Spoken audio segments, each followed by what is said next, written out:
Hello, everyone. Welcome to Small Talk. Well, today's guest is the Membership and Contracts Manager at Playwrights Guild of Canada. Time to meet Rebecca Burton. Welcome to the show, Rebecca. Thank you very much, Nancy. Nice to be here. How did you get involved in the Players Guild? Oh, good question. In a former life, I was an academic and I was teaching theater and theater history at university. But I was a contract worker, so I found that I was driving all over to different universities teaching one course, and I wasn't even making minimum wage. Hmm. So Canadian theater was my specialty, and I saw this job come up with the Playwrights Guild, and I thought, oh, maybe I could do that. And I applied, and I ended up getting the job. So, how long ago was that? Almost 13 years now. All right. And where are you based? So I used to be based in Toronto, but now I am on Vancouver Island in Lake Cowichan here in BC. Is there, now in that area, is there a lot of theater, local theater? I wouldn't say a lot, but there definitely is. So my closest theater is the Chemainus Theater, and they're pretty exciting to me because they do a lot of Canadian work, which is what I like to go see. And there's a lot of amateur or non-professional companies in this area, and I've been happy to see that they also do Canadian plays sometimes. Right? Yeah, and then of course Victoria, it would be Vancouver would be the bigger places to For be. sure. Yeah. So does your job incorporate other areas or just where you are? Oh, well, the Playwrights Guild is national. We're a national organization. So yeah, I'm in BC. My boss actually lives in Nova Scotia, and then our head office is in Ontario. Mm. So Cool. we really are national. Yeah, Yeah. that's what because I was wondering. I think it's Playwrights Guild of Canada. That covers a big area. Yes. Yes, it does. So what kind of membership do you have? Yeah, we have all kinds, like traditional playwrights, obviously, whether they're really established or if they're mid-career or emerging, they tend to join PGC. Mhm. We also have a lot of librettists, people who write libretto for operas, Ah, and some musical theater people who write lyrics and books for musical theater. And we have collective creationists, so people who don't traditionally write a script out, they create the play on their feet and then script it after the fact. oh. And yeah, we even have the odd spoken word artist. Cool. Do you yourself act or have you ever acted? Oh yes, yeah. So like so many people in theater, that was my first love. That's where I started out. I wanted to be an actor. I got really into feminist theater, which is a lot of collective creation and some writing. I like directing. I put myself through university hanging lights for theater. So I've pretty much done it all. Yeah, that Yeah. sounds cool. You were also a co-founder of Equity in Theater. Mhm. So, Yeah, so that's defunct now, sadly, oh, but that was a big initiative went from like 2014 to 2017, and we brought all the stakeholders together in the industry and sat down and tried to deal with the problem of underrepresentation for women. And because that is a serious problem in our industry still. yeah. And it seems to be like, when you think about Hollywood, there as well, right? Yes, yeah, exactly. It's nice when you see maybe some older female actor getting a nice substantial role. Oh yeah, we love that because gosh, there's a lot of ageism in this industry too. Yeah, for sure. Yeah. Now you said you do you still act? You have acted, but do you still act? It's been a while. No, really, once I took this job, my creative activities really wound down quite a bit. Occasionally I'll do like a reading or something like that to help out a playwright friend. Okay. But yeah, I haven't done anything really on the boards in a while. So as a memberships and contract manager, like, do you really get to meet a lot of actors? More playwrights, definitely, because I'm dealing with the That's playwright story. Yes, contracts. of course. Yeah, yeah, but I know quite a few actors as well. When it comes to the playwrights, no, I'm not asking for names, but have you met them that really stand out in what they do? Oh, yes. I mean, there are so many. Like the Playwrights Guild has just over 900 members. Wow. So we're constantly being told that theater is dying, but our membership has never been larger. And I mean, there's just so many amazing, incredible playwrights of all different kinds. I often think of the TYA playwrights. That's the theater for young audiences, Mhm. because they're like the unsung heroes. They're sort of the worst paid in the industry. Their plays don't usually get done in regular theaters. They'll tour to schools, so they don't get reviews, so they don't get the same kind of attention often. But we have some fantastic playwrights in this country. And, I could name names, but I would leave out as many Yeah, people as yeah. I put in. That's why I said no, not asking for names because I understand that that would be unfair, right? Yeah, I appreciate that. Yeah. For sure. And if anybody thinks like theater's dying, like I live close to our Chilliwack Culture Center, and there's always stuff happening in it at the Culture Center. You know, Yeah. Yeah.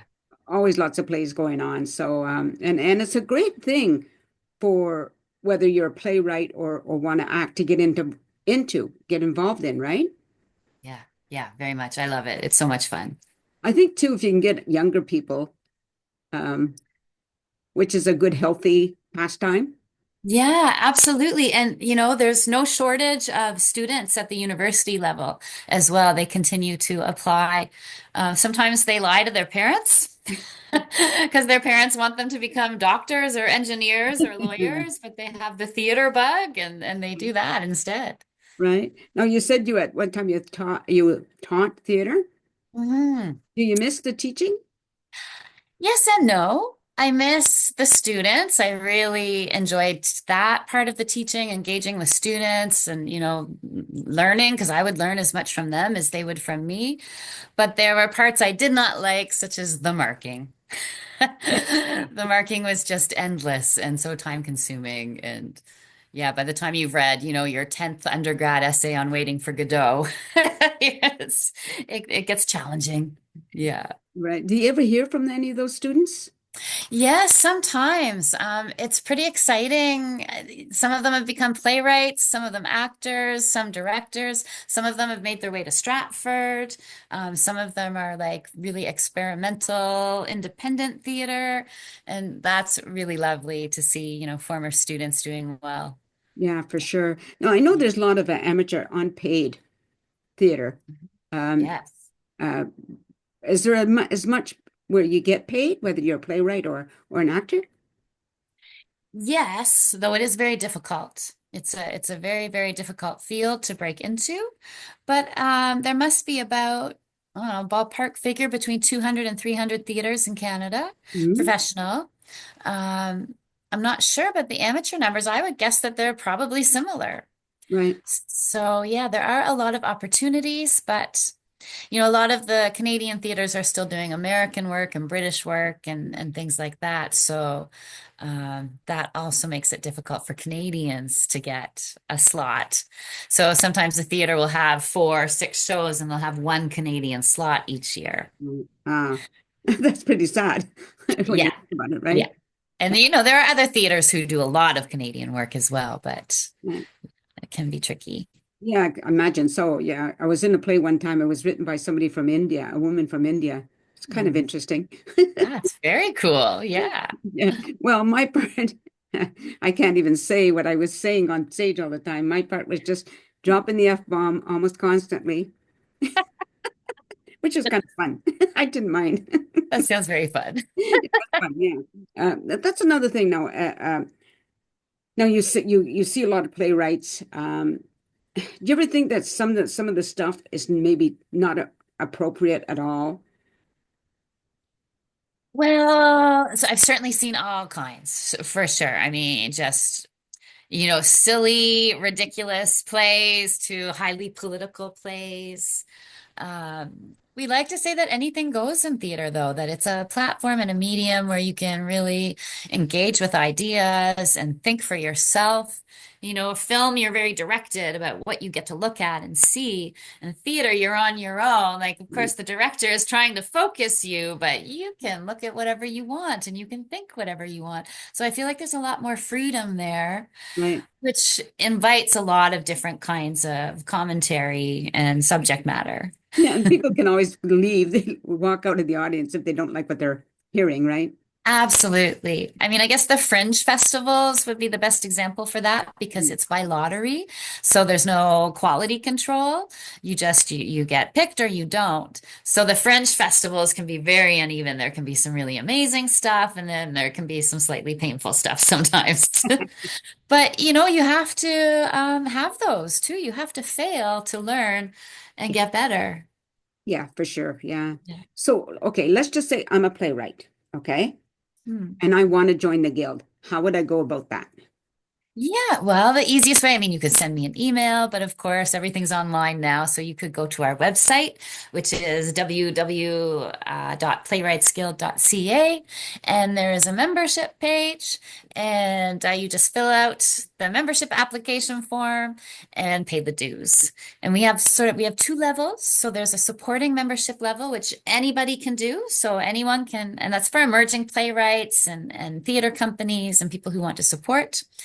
There's also a full membership level, which is for professional playwrights. So you have to have at least one professional playwriting credit to your name Okay. to be a full member. So in that case, your application has to be approved. So I approve it first and then write and say yes or no. And yeah, we also have a state membership for playwrights who have passed away so that we can continue to sell their plays and profile their work. Okay. Right. So you Yeah. said that for the full membership, they have to get approval. So what's the criteria? Yeah, so it's just one professional production, Yeah. but that means like yeah, it sounds like, oh, just one professional production, but that can be quite difficult. And it has to be a full run. So it's like more than 6 shows, Oh, because sometimes you might get programmed in a professional festival, but you only had 2 or 3 shows over the course of a weekend. We will add up credits hmm. to bring you up, like if you had a lot of festivals.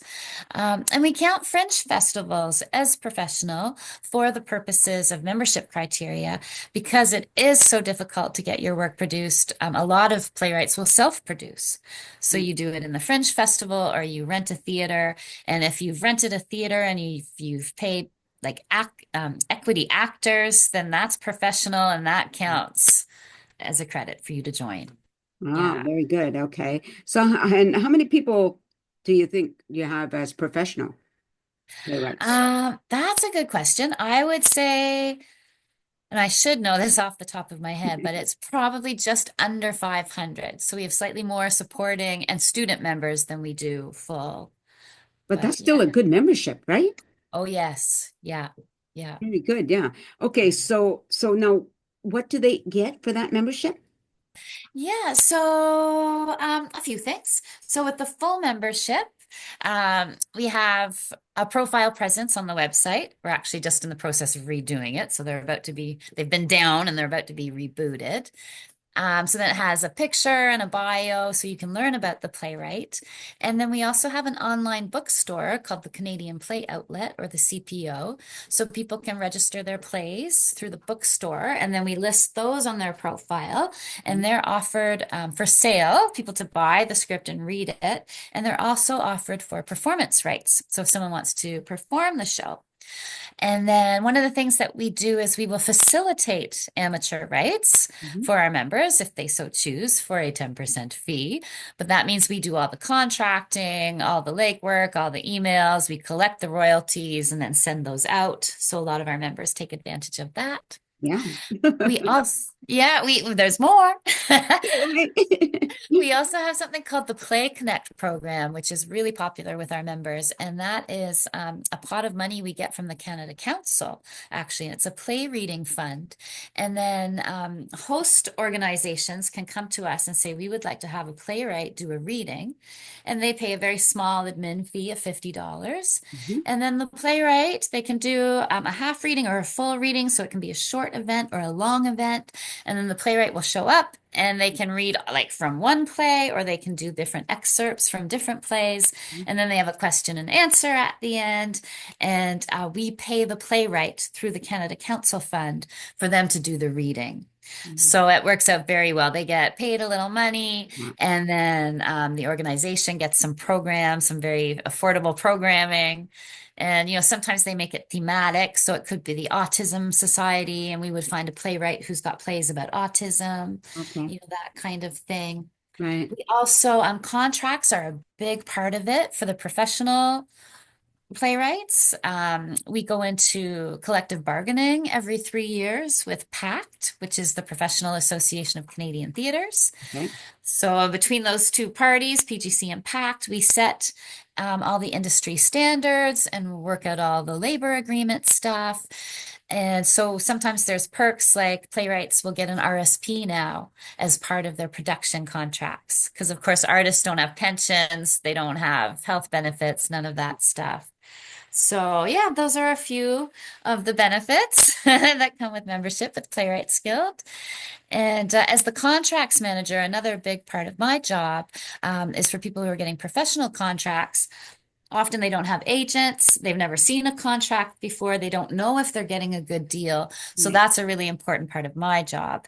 I have consultations with those playwrights, I review their contracts, I let them know if the rates are good, if there's any red flags, all about copyright as well. That's very important for writers to learn all about. So that, yeah, that's a service we offer as well. And we have a whole bunch of workshops and webinars, and there's an annual playwriting award ceremony with awards for playwrights. And yeah, lots of good stuff. Very good. Yeah, that's cool. Remind everybody again the website, Yeah, it's www.playwrightsguild.ca. playwrightsguild.ca. Okay, nice and easy to remember. Yeah, I think we covered everything. awesome. Yeah, you have anything else to add before we signed off? Um, Gosh, I'm not sure. There's so much I could say. Um, I guess I would give a little plug for theater because we're in this post-pandemic scenario still right now where people have not come back to the theaters in the same numbers as before the pandemic. So we are actually finding that the theaters are really, really struggling right now. And of course, we're coming up to holidays. So if people are thinking about gifts and what to get their friends, you could consider theater tickets, tickets to your local theater. That's a Uh, wonderful idea. yeah. Absolutely. Yes, so go see live theater, Yeah, please. it is fun to be in a live theater, to see a live, Oh, it's so much fun. I yeah, really whether think it's so. musical or not. Really, right? Yeah, it's a sense of community and the sharing. It's almost like sharing a meal. Yeah, Food that's for right. thought, I Yeah. guess. Well, thank you Yeah. very much. Just stay on camera. To the audience, you've been listening to Rebecca Burton. She is the membership and contracts manager of the Playwrights Guild of Canada, and you can contact her on Facebook. But I will also include her website. So get involved, go or even go to theater. Just you don't have to be an actor. You can just go to watch a play. It's always fun. Anyway, thank you for watching the show, everyone. Take care and peace out. Thank you. Thank you Bye-bye. so much. This is going to air next Monday, and I'll send you the link Okay. once it airs, okay? Oh, wonderful. Great. Thanks so much, Nancy. That was fun. Oh, good. I'm glad you enjoyed it. Thanks again. Yeah. Have a good Okay. day. Take care. You too. Bye-bye. Bye-bye.